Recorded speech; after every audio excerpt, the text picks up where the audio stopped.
Most of those not Islamic, I hasten to add, despite the great proof of Islam. You mentioned one Muslim. Right, so if we're talking about the contingency argument, the contingency argument was actually formulated in the Greek times. Christians Priests. and Greeks, yes. Plato was a pagan. He wasn't a Christian. Really? Yes. He certainly wasn't a Muslim. Right. But Ibn Sina was, Ibn Khaldun was, Al-Ghazali was. The cosmological argument that's quoted by William Lane Craig is actually the argument of Al-Ghazali. And he's had to translate that into the English language.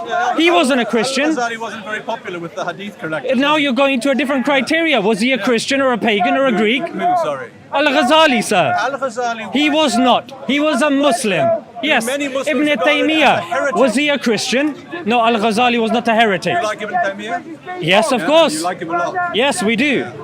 Was he a Christian, sir? Ibn Taymiyyah? Yes. He could have been a secret Christian, I don't know. Was he a Christian, sir? To my knowledge. No, he was not. What's your point? My point is the point that you made 10 seconds ago when I quoted you a list.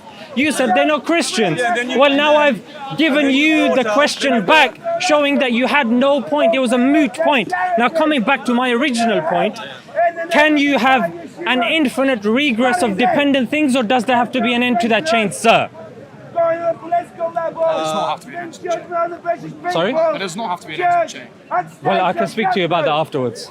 Well, I'll go with his answer. Why should there be an end? Is that not why? Because that doesn't suit your point, does it? That answer. No, it's because that's going to go. He seems to be more clued up. The fact that he's even identified that point, it shows that he's aware of this argument. You're aware of this argument, isn't it? Exactly. You're not aware of this argument because you said when I stated this argument, I'm going to lose the crowd, when this is a very integral argument in theology and philosophy, But sir. listen, but establishing that there's a God doesn't establish which of the three. It does, because if you establish there's a God, then you've established a deistic God.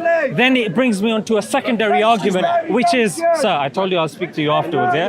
Now, if I speak to you, it's going to detract and go somewhere else because you clearly know. There's not the same point because you don't. But you know what you're talking about. With him, he doesn't. So I have to tailor my argument towards him. Aren't Yeah? you trying to talk to the? Are you trying to educate people rather than just defeat? In fact, he doesn't even know if I ask him what an infinite regress is or what the philosophical implications of that is.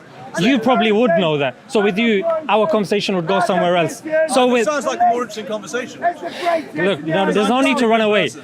Do you think now dependent by definition means you rely upon something else? Are you saying that chain goes on forever? I didn't say it was dependent on definition. I said I was dependent on breathing air. You're missing the point completely. When you say you're dependent, by definition, you're dependent on something else. Can that chain go on forever? Yes. No, it cannot.